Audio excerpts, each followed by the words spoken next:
Good evening, and you're very welcome back to our Around the Grounds coverage here at Finalwhistle.ie. A Tuesday with just three games in the Women's National League. Of course, we had action on Saturday, but there was three games that needed deciding this evening. Of course, fixtures that weren't played recently and just had to be sorted out. So all teams, of course, will finish the evening on 7 games played going into another weekend this coming Saturday.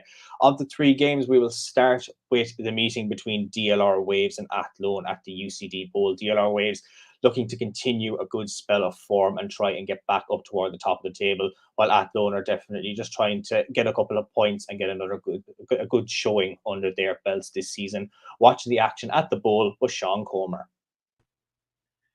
Yeah, Diarmuid, this really was a quiet affair, but in the end, Athlone have pulled off the upset. They went into Belfield and took a 1-0 win away from DLR Waves. You'd be forgiven for thinking, judging by the opening 10 minutes, that this would be a really action-packed game, because in the second minute, Athlone had a trio of corners in a row. They were to no avail, but still, you thought they're putting them under pressure a bit. In the 7th minute, a wayward pass from midfield sent Gillian Keenan through on goal, but with a defender breathing down her neck, she decided to get a shot off. It was a nice height for Eve Badana, and she just panned it away.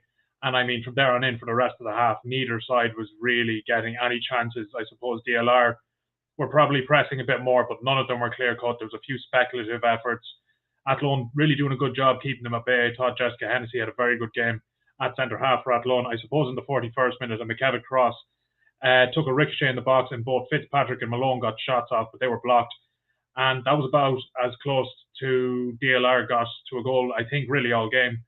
The second half started very slow as well, but in the 57th minute, Athlone took the lead, and there was a bit of luck. Kelsey Monroe took a deep cross, and there was a bit of confusion in the DLR box. They allowed the ball to bounce. Eve Badana came out to claim it, and I think Niamh Pryor decided to deal with it, and she headed it right by her own keeper. It looked like Kaylee Shine was involved there as well, but in the end, it looks like a Niamh Pryor own goal, and that proved to be it really for either side. I mean, DLR had no sense of urgency from here on out. Athlone defended well. They didn't have to work hard to keep them at bay.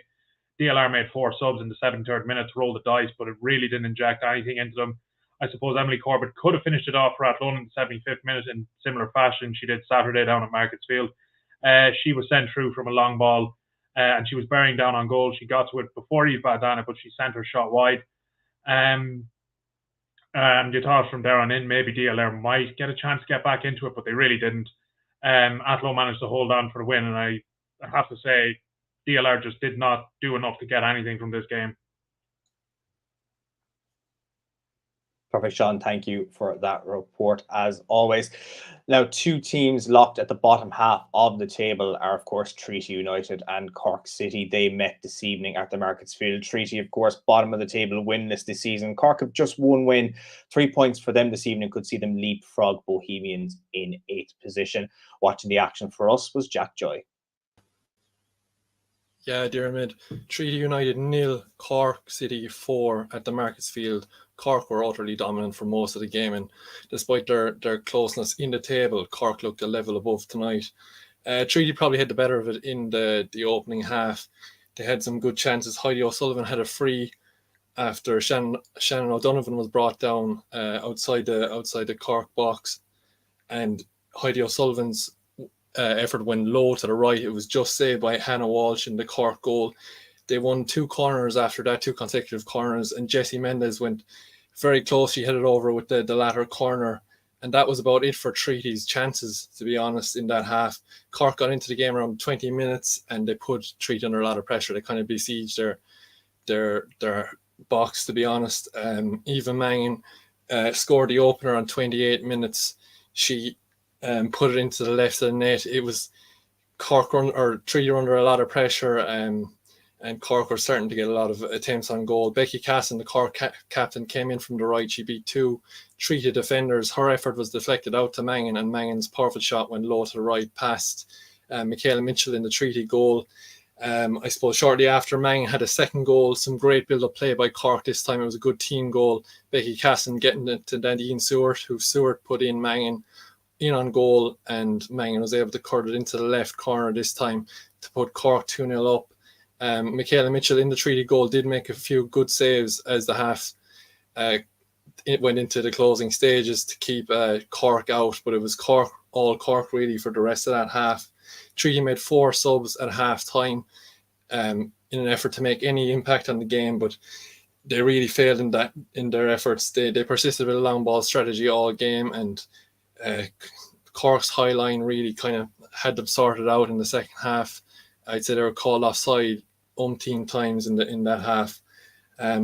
Lauren Singleton for Cork made a big impact. The Cork sub, she caused havoc on the left wing. She was brought in, introduced around the 16th minute, and she caused mayhem for the Treaty defence. She won a penalty after she was brought down by Shannon Parbat about 7 minutes after she was introduced. She stepped up herself to take that and drilled it into the left to put Cork 3-0 up. 10 minutes later, she was 1-on-1 with Mitchell in goal again, and she volleyed over her to send Cork up 4-0. Treaty again couldn't offer anything in reply. They tried to get up the field, but really failed to get out of their half, and any long balls up again were called offside by the Cork high line. Aoife Cronin had a late chance for Cork to make it 5-0, but her effort went just right and wide, and that was about it for the game. It finished at Markets Field, Cork 4, Treaty United 0. As Treaty, it's really hard to see them escaping the bottom of the table. Perfect, Jack. Thank you, of course, for sending us in that report. Now, the final game of the evening was the clash between second and third, where Shelburne, should I say, went to Ferry Carrick Park to take on Wexford Youths. Definitely a game that, with the result of the weekend for Shelburne, 3 points were definitely needed to try and keep in touch with Peamount United at the top of the table. Now, Aidan Delaney, our reporter, was to bring you a report, of course, from Ferry Carrick Park, but just a couple of tech issues have prevented us from crossing over live to him at Ferry Carrick Park. But instead, watching the game was Ronan McCarthy. Yeah, Ronan McCarthy reporting from the isolation bunker here near Ferry Carrick Park, but not in Ferry Carrick Park. So it was a big 3 points for Shelburne, absolutely. Hotly contested between Wexford Youths and Shelburne, both looking to stay, on level points with Peamount. But it was a big task early on for Wexford with Saoirse Noonan getting an early goal, a very powerful finish from within the box.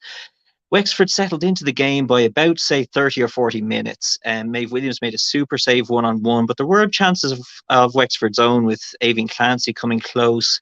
But a talking point certainly came on 30 minutes then when it was Kiva Keenan the ball broke to in the box. She took a really good strike first time. It hit the crossbar, and then it was judged to have actually crossed the line.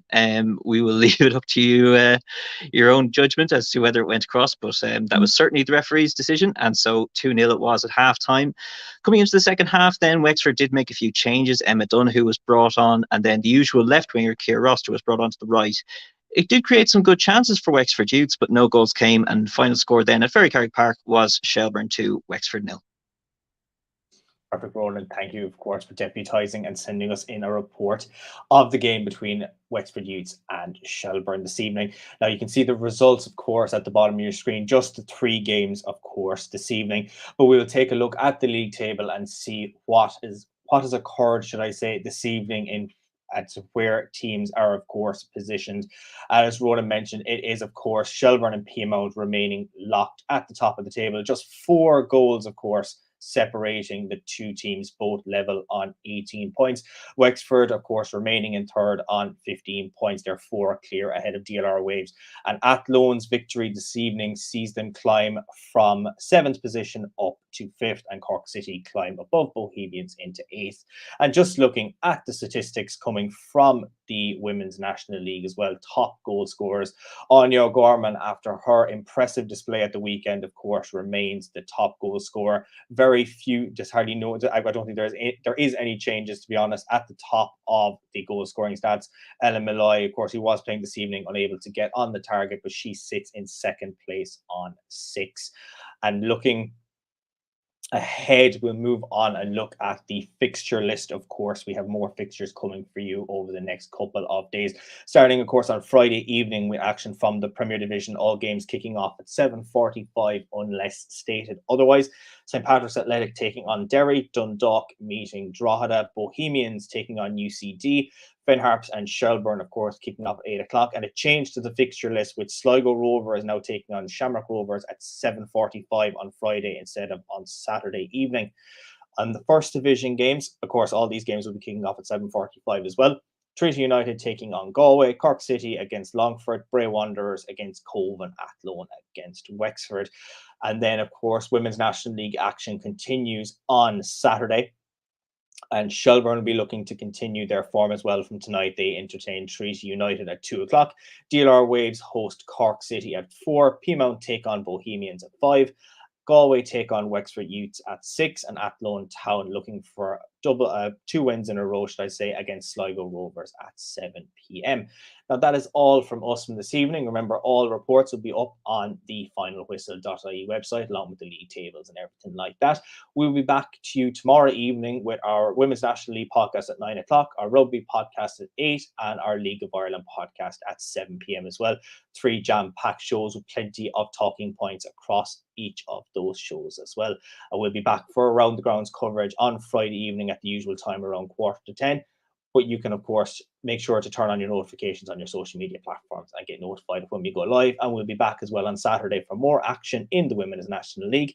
I hope you've enjoyed this evening's programme, and be looking forward to chatting to you all again the next day. But until we see each other again, have a lovely evening and goodbye.